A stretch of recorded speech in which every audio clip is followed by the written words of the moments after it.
What's up, y'all? This is your girl Kelly with another video for my collections. If you are new to the channel, welcome to the collections channel, baby, where we will be talking about everything about life with me, just life in general. I might do some reviews here and there. I might, talk about my kids. Now I want to try to do something new, talking about my health journey with Crohn's disease. I try not to say I have Crohn's disease. I try not to say that because I don't want to just claim things. I guess you could say, you know how religious people are. Don't claim it. Don't claim it. But hell, sometimes it'll claim you. But anyway, if you hadn't seen already, I put on my channel where, hold on, it's hot. Let me roll down my window a little bit so some breeze can get in. Anyway, I had did a video earlier this week actually. I went to my dermatologist because my hair had started shedding a lot, just a lot. To where Thanksgiving, I was able to slip my hair back and put a ponytail on it, to where now I'm not even able to do that. So I've been having to wear this wig with the little hat. And then I went to the hair store today and bought me another wig. I'm gonna do a review on that, so stay tuned on that.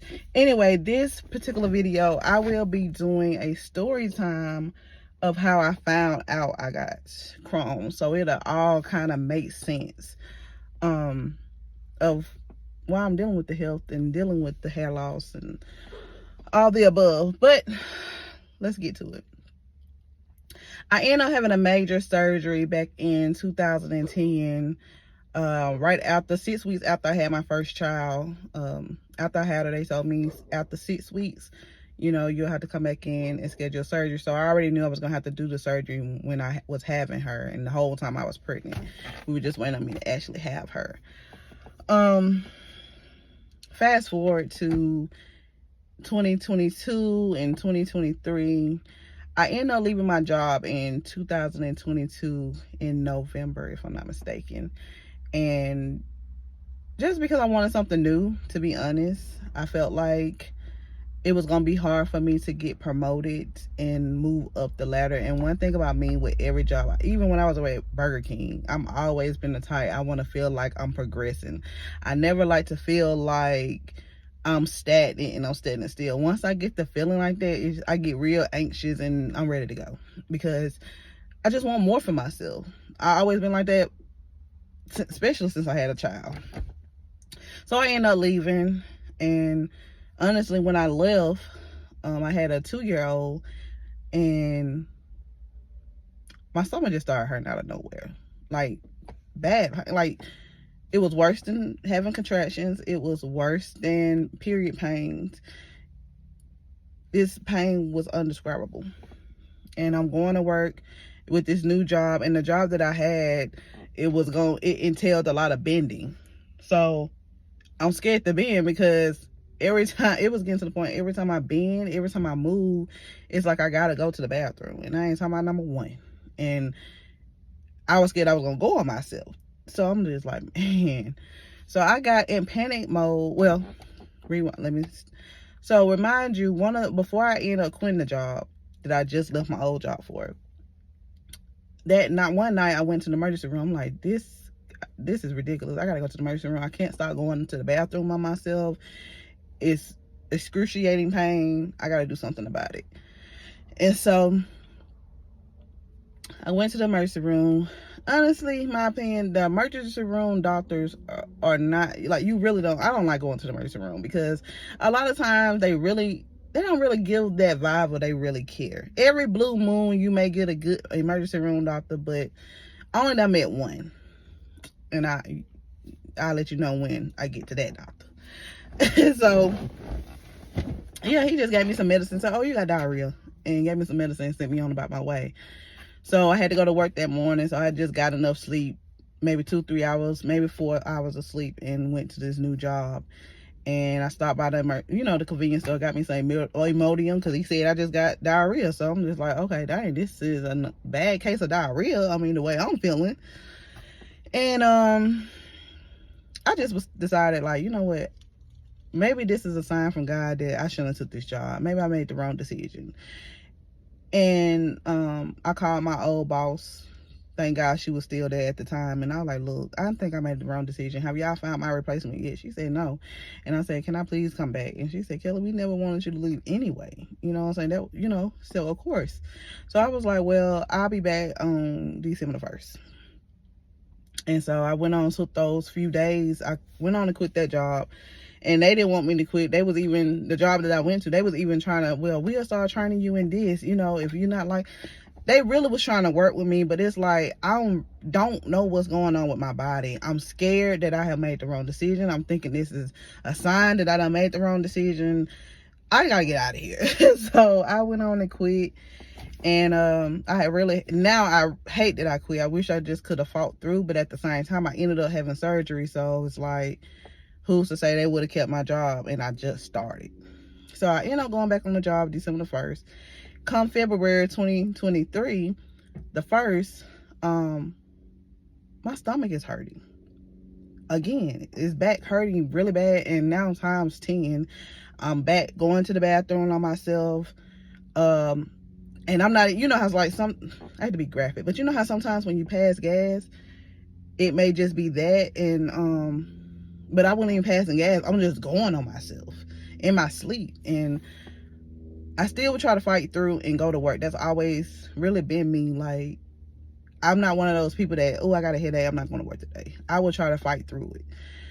So, tried to fight through it, but I wasn't at work probably an hour and a half. I got there at 8:30. I think I really got there before 8:30. I got there like at 8:15 or something. My job started at 8:30. I got there before 8:30 because I was just like, oh, you know, trying to fight through it. And I was like, told my supervisor, look, I'm gonna go to the emergency room. I'm in a whole lot of pain. I don't know why. The pain is not getting any better. Something can't be right. So I go back to the emergency room again. Luckily, this is the doctor that I'm talking about. I don't remember his name, but this is the doctor that was on duty that day that I feel like really cared. But I am glad that I told him, I'm like, look, I came to the emergency room back in November, and he just said I had diarrhea. So whatever I feel like whatever it was then is stemming from what's going on with me now.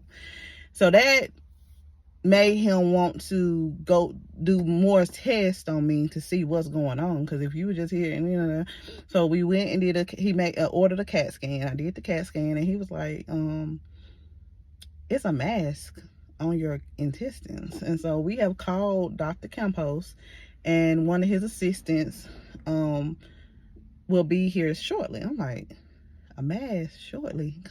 What? Now I'm getting scared because what mass? What do you mean? So I went to school with her. So when she came in, I felt a little comfortable because I went to school with her. Her name Tinsley. You know, I don't want to say last names, but her name was Tinsley. So I felt a little comfortable. So she came in. She was like, I remember you from high school. I'm like, yeah, girl, I remember you too. And she was like, well, we're going to have to admit you in the hospital, and you're gonna have to have surgery tomorrow. This is like an emergency surgery. I'm like, what is wrong? She was like, it's a mass. We took it from did a little test, so we hoping we can we sent your x-rays and stuff in, and we gonna have to wait till the results. But in the meantime, we got to do emergency surgery on you. And I was like, well, I got kids. I need to go get my son from daycare, because at this time he's 2. He's in daycare. And she was like, well, if you leave to do that, we're going to have to start the whole process over of admitting you in the emergency room, then admitting you to the hospital. That's too much. So I called my mom, and I really hated to do that because my mom is the type of person, she will help, but she get frantic. If you get her out of her routine, get her out of what she typically do on a regular basis, is like, she don't know how to, you have to calm her down. And it's like, I'm already frustrated and overwhelmed. I ain't got time to calm you down. And it's like, I need you right now. So although I don't want to call you, I need you. But she ended up getting the kids for me. And once she got them settled, she brought them up to the hospital. And they was like, well, we're not gonna be able to do the emergency surgery today, but we're gonna put you on the schedule for tomorrow, and you will be the last surgery because we are booked. you'll just have to be last surgery. Now, when they say last surgery, I ain't thinking the last surgery was gonna be at 9 o'clock at night, but they didn't get to me so like around 8, 9 o'clock at night. I think they was coming for me around 8:50. And I'm not gonna lie, I was scared because I'm like, I don't really understand what's going on. They saying they think it might be cancer. And I'm just thinking about, I got a 2-year-old son. What does that mean for me if I have cancer and my new life? Because cancer is a whole nother journey that I'm finna have to embark on if that's the case, you know? So I was really scared. So once they got me the surgery, you know how they prep you for surgery. And I think I was in surgery for like 2 hours. I think it was almost 12 o'clock by the time they finished. And they told me that they had to cut part of my intestines and my appendix, take my appendix and cut part of my intestines. When they woke me up from the surgery, I instantly felt the pain. I was like, I'm hurting. They was like, ma'am, you can't be hurting. You should still be on the anesthesia. Like, you should still be not feeling. I'm like, well, I feel this. I'm hurting. Please give me something. So they end up putting me in ICU for like 2 days. I had a tube in my neck, had all kind of monitors around my chest. And when I tell you I was hurting, I was really, really hurting and scared. I've never been in ICU. I never been hooked up. I never had a hole in my throat with a tube. I never been all just like this. And I'm so grateful that I had a nice nurse in ICU. When I tell you, she was amazing. I feel like she was a guardian angel, honestly. You would have thought I was her daughter. The way she took care of me, the way she made sure I was good, the way she made sure I was comfortable. Even I ended up starting my menstrual while I was in there, her taking care, taking care of me in that area, like just good. To where I remember she was about to be off that Sunday or that Monday, because that's crazy because, well, anyway, that have nothing to do with the story. But she was about to be off Monday, so it was Sunday, and she was like, Miss Hart, I'll be off tomorrow. They said you're going to be going to the second floor, so I won't see you again. And, I really hope that you have a safe, great recovery. I'm like, thank you. And I was like low-key sad. I'm like, dang, you can't come to the second floor with me, because she treated me like a daughter. Like, oh my God, like, you was great. And well, what I could remember, because I was stayed so doped up with medicine and being in pain to where people was in and out. I remember my niece came and saw me, and I remember standing there seeing her, but I couldn't even talk because I was just so doped up. I tried to communicate and visit with her, but I couldn't. I was out of it. And so I ended up going to the second floor. I ain't even gonna say too much about but let me just say, on a scale of 1 to 10, I give the customer service a 5, because it was just, until I talked to the nurse and they, and let them know what it was. And then I'm pretty sure when my godmama, the nurse practitioner, let them know, hey, that's my baby. That's when the attitudes and stuff, people start changing. Once once they realized who I was connected to. But before then, they gave me a pitcher of ice, and they was like, oh, you can't have that. Now, remind you, I was on no food. I couldn't eat. And they gave me a pitcher of ice, and they said that was going to have to do for a whole day.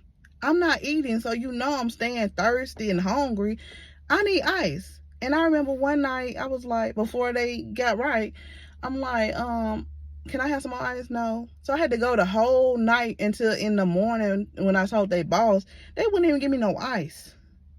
Just being lazy. Oh, you going to go to the bathroom by yourself. You got to Girl, I got my whole stomach cut open. Like, it's a whole cut down my stomach. I need some help. Anywho, but they eventually got right. Anyway, but seriously, they got right, and I finally could eat. I went in on I think on a Thursday, Friday, because I ended up being there 1 week and a day. So I ended up, so it must have been on a Wednesday.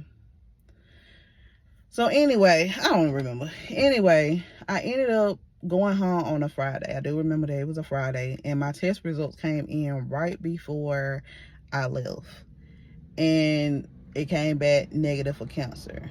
That was one of the best moments of my life because I was scared, and the nurse, one of the nurses that helped get them under control with making sure I got what I needed, she come in there and she was like, "Miss Hart, I'm just gonna be honest with you." You know, she started crying. I think she said her mom, she was like, "You know, I really thought you had cancer. I was telling them, you could ask any of them," which she was like, we all was like, yeah, she gonna end up having cancer. First of all, y'all shouldn't have been out there discussing me like that. Number one. Number two, y'all shouldn't have been out there doing a gamble on, yeah, she got cancer. You know what I'm saying? I ain't really like that, but I was so emotional that I didn't have cancer that I let that slide. But now that I'm more, you know, I know, why was y'all out there counting on me to have cancer? But she was just like, you know, she started crying. She was like, you know, my mom went through almost the same thing. Either somebody her family, I want to say her mom, and she was like, you know, my mom ended up having cancer, and I'm glad that it's not you because you're so young and you got your whole life ahead of you. But, you know, I ain't gonna lie, we really thought you had cancer. And so I was like, yeah. And I started crying because that whole week and a day that I was in the hospital, I was going through a lot. And, you know, I really am appreciative for my mom coming there throughout the day. Like while the kids would be at school, she would come and sit with me. The friends, you know, my friends at the time was there every step of the way. If they wasn't there, they was calling me, sitting on the phone with me. One friend even had to help me on the toilet, and me and her still friends to this day. And I love all of them. I mean, I'm going to forever appreciate and have so much love for them, whether we talk every day or not, because they really showed they love for me, you know. But the doctor came in and said, you know, you don't have cancer, but you do have Crohn disease. And to be honest, I really didn't understand what Crohn disease is. I'm pretty sure they gave me some paper on Crohn's, but okay, you know, now I'm just trying to, in my mind at that time, I think I was more so on just trying to get my stomach to heal, you know, because I was in so much pain. And I could barely walk. I was walking like humpback, you know, trying to hold my stomach because I'm in so much pain. And so yeah, he said I had Crohn disease. And I was gonna have to start doing infusions. And I've been doing infusions since then. Now I go every 6 weeks. I think at first it started like every 4 weeks. First you was going a lot, then it started spacing out. So now it's like every 6 weeks I go to my infusions. And honestly, even though you would think like, why when you start doing the research and why when you start trying to figure out what you can and cannot eat, then I don't really know, you know. But now that it's starting to affect other things with my body, now I'm like really putting in the work with trying to figure out what I can and cannot eat. And to be honest, it's not easy. You know, it's really not easy. But I'm gonna do a part 2 on this because I don't want this video to be too long. So I will do a part 2. Stay tuned.